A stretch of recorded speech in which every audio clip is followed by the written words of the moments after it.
Greetings, class, and welcome to Module 1. I wanted to take just a few minutes of your time to provide an overview of chapters 1 through 3 in Melnick and Overholt. First, I wanted to say that there are a number of topics across chapter 1 that will be discussed in more detail across different chapters as we move through the semester.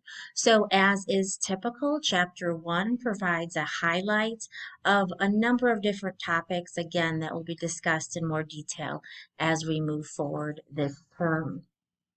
When we look at chapter 1, I believe that it is important for you to be able to differentiate evidence-based practice, research, and quality improvement. Now, we spoke at immersion about how the majority, excuse me, of your projects will be quality improvement projects. I would push that envelope a little bit further and say that the majority of your projects will be evidence-based quality improvement projects. Now, evidence-based quality improvement projects rely both on internal evidence as well as external evidence. And it is that external evidence that is generated through rigorous research. So both internal evidence as well as external evidence will be the driving force for the development and implementation of your project. When I look across chapter 1, I also believe it's important for you to understand levels of evidence. Also, that levels of evidence plus the quality of evidence equals the strength of the evidence.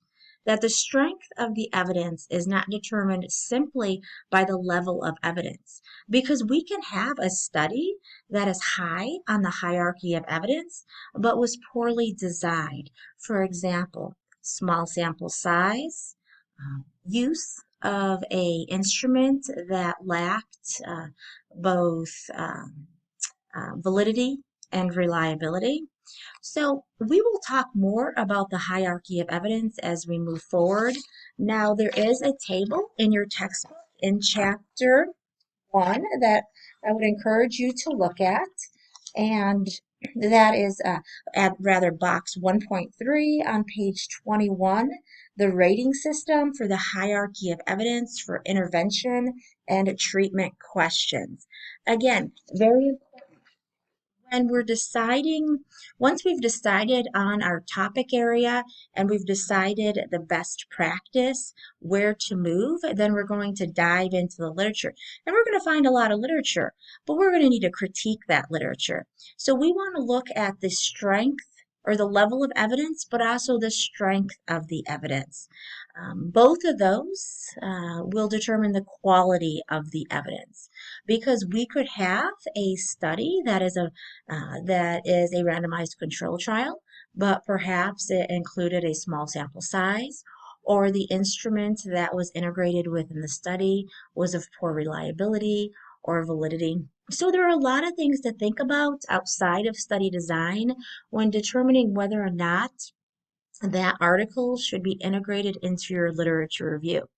Again, this sounds very overwhelming as even I present it, but it will become more clear as we move forward. And there are a couple of chapters specific to the critical appraisal where that will help you decide what articles to include within your literature review.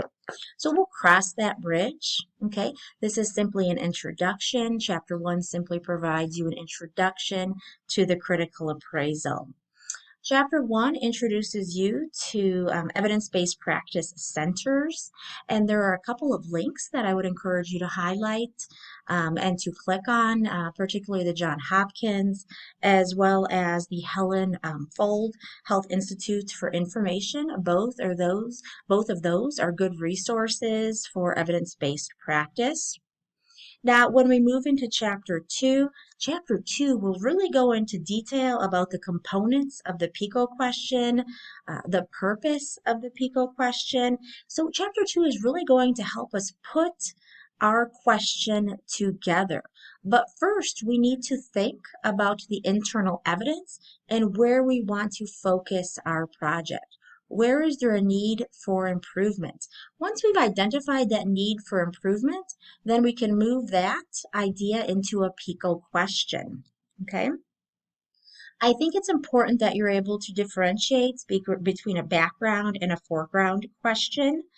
Um, so that's important. So let me know if you have any questions there. We talked about, oh, I should mention the templates. There are Pico templates available to you across Chapter 2. I would encourage you to utilize one of those templates in the development of your Pico question. As I mentioned in immersion, I believe development or even identification and development of the question that you want to focus on for your project is the most difficult.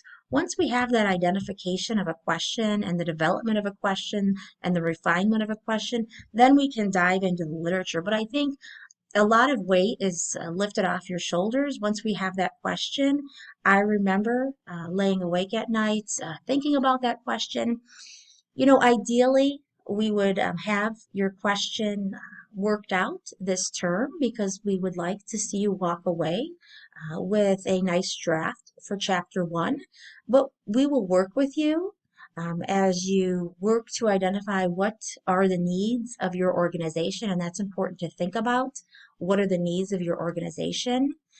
Is your project realistic? Do you have the time and resources to implement the project? Is your project feasible? And do you have buy-in? As I stated before, stakeholder buy-in is critical for your scholarly project because we don't want to leave the institution with a one and done. We want to leave them with something that is sustainable. So we will continue to work with you this semester as you identify what is needed within your organization, where a change is needed, and then you dive into the literature to identify best practice. All right? As we look across Chapter 3, Chapter 3 talks to us a lot about the sources of evidence, different search strategies, and more. I would encourage you, if you are that far along where you are searching the literature, that you keep a notebook of search strategies because this will be a part of Chapter 1 that is your search strategy. So what databases did you utilize? What keywords did you utilize?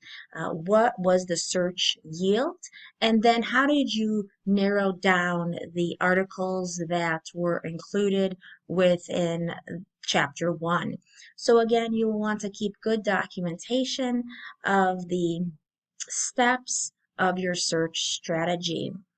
Evidence-based practice competencies are discussed across one of the chapters as well, and the evidence-based practice competencies are discussed in more detail in Chapter 11. You might visit Chapter 11 to see where you sit with regards to those competencies, but we will discuss in more detail when we hit Chapter 11.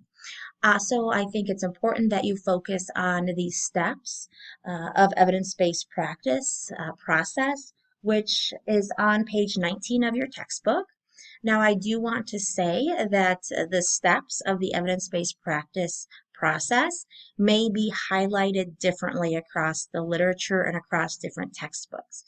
So some textbooks might list step 0 as step 1, but the steps in and of themselves are the same, if that makes sense.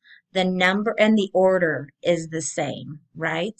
But some will start with step 0, some will start with step 1, and so that's where we see the difference in the steps. But the in actuality, what occurs with each step is the same. Okay. So regardless of where you look, the first step in the evidence-based practice process is cultivating that spirit of inquiry, and that's what I hope what's happening right now. You're diving into the literature, you're curious about what is best practice and where your organization can improve. And then we're going to ask that clinical question using the PICO format, and we're then going to systematically search and collect the most relevant research so that we can ensure that best practice is being implemented. Remember that this is a process and it's not going to occur overnight, that I am available to answer any questions or any concerns that you have, and we will work with you where you are at. and we will help you to grow and to solidify that PICO question so we can have that weight, maybe that burden lifted some. So please do not hesitate to reach out. So please do not hesitate to reach out if I can be of any assistance. Thank you so much.